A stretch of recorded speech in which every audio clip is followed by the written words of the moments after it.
So we are here at Avita Towers Verge. Let's go! Nandito tayo sa 5th floor ng Avita Towers Verge. So nakikita niyo yung hallway niya. Okay. So pagka nakita niyo yung hallway niya, from there to here, 24/7 may nag-maintain din yun. So guys, katok tayo sa kapitbahay natin. Ako po. Uy, kayo pala yan guys. Tara, pasok kayo sa unit ko. This is Avita Towers Verge Junior 1 Delta. So, approximately 20 piece per meters itong specific unit na to. Makikita nyo na i-enjoy natin yung view ng amenity area. Ayan. Buksan mo siyang ganyan.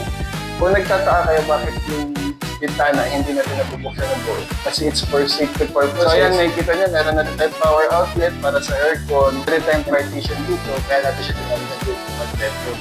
So ang ma-expect natin pag na-turnover siya, meron tayong mga cabinet, meron din tayong countertop at nabubuksan din yan. So yan yung mga meron tayong na partition dito. Kaya, so meron na rin tayong strap dito, nakaayos na rin siya. So bakit tayo nagbabayad ng mahal? Natanong natin. Kasi para po yung stress-free nga na sinasabi natin, paglipat nyo dito, nilipat na lang kayo. May kuryente na kayo, may tubig na kayo, naka-ready na rin yung strap. At ang mga inaano natin sa security niyan, ito na rin tayong minomonitor na fire extinguisher for the safety nyo rin. Guys, tingnan naman natin yung spacious na bathroom natin. Tingnan naman natin. Guys, yan. Upon turnover, ito nga pala yung meron na yung re-receive sa ating bathroom. So meron na rin siyang ready na outlet para sa washing machine natin. May faucet, we have the toilet, meron din tayong shower head na naka-ready na rin. So question, gano'n ba siya kalaki?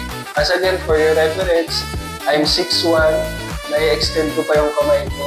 So guys, kung iniisip mo maliit yung space, tingnan natin, visualize natin. Pwede ako maglagay dito ng queen size na bed, then pwede ako maglagay dito ng cabinet, then pwede ako maglagay dito ng drawer. So malaki pa rin siya. Then paglabas mo dito, as you can see, meron ka pa rin space dito. Pwede kang maglagay dito ng mini table, maglalagay ka dito na naka-wall bracket na TV, and then meron kang maliit na counter table dito. Tapos lalagay mo dito, pwede kang maglagay ng sofa, o kaya sofa bed para pagka, for example, meron kang visitor, o meron yung partner mo, family mo, ma-accommodate mo sila. Hindi natin titingnan lagi na maliit na binibili. Kasi we can innovate things. So ito, nakikita niyo, ito yung hallway natin papunta elevator. Very spacious. Ilang elevator yan? 1, 2, 3, 4. High-speed elevators yan. Then one service elevator. So kung iisipin nyo, marami pa kami nakatila. Ma-deliver yung pagkagat mo pa ako.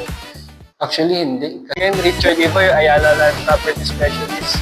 So if pag-ready ka na, mag-get parte ng main character dito, message mo ako sa baba.